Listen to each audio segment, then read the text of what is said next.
I felt like the weight of the world was constantly on my shoulders.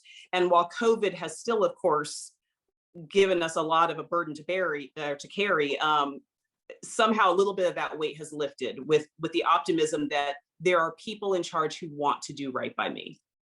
And I didn't feel that before. We've been teaching classes full of children since August, and we were not at all prioritized when the vaccine came out. When teachers were finally prioritized, it was only teachers 50 and over. So my husband could get the vaccine, but I couldn't. And the FEMA sites, that federal government said, you know what, if you're a teacher, we're going to vaccinate you.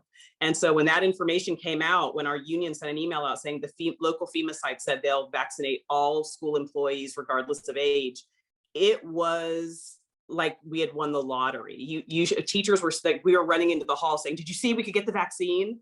And I called up a teacher that had the same last end of the day planning period as me. And I said, let's leave early, we'll drive together.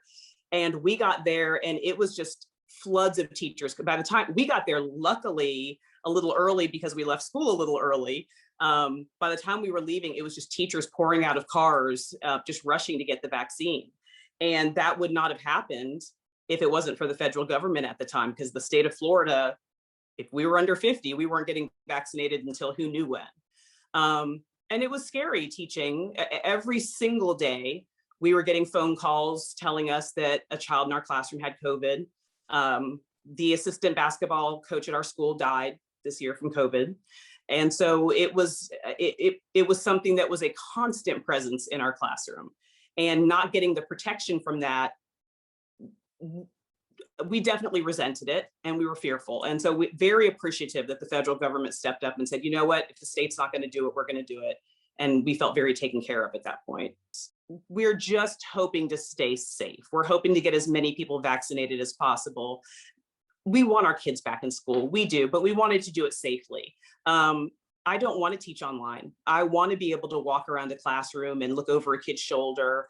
And so that's the hope. I would like teachers recognized for the fact that we are essential to this society, and yet we are so not paid nor treated that way on a regular basis. So the recognition of the huge amount of time that we put in. This year, we worked 2 jobs. It is definitely as insurmountable as my workload was before. This year has hit a level that is, I can't even explain it. I tell people, I come home and fall asleep at 7:30 and sleep straight through the night, because you're doing 2 jobs, teaching online and face-to-face. And so just the recognition of that, and not just a good job, but a paycheck recognition would be lovely as well. So a little more prioritizing of salaries for teachers and all school employees. I think all of us would like to fight for that still.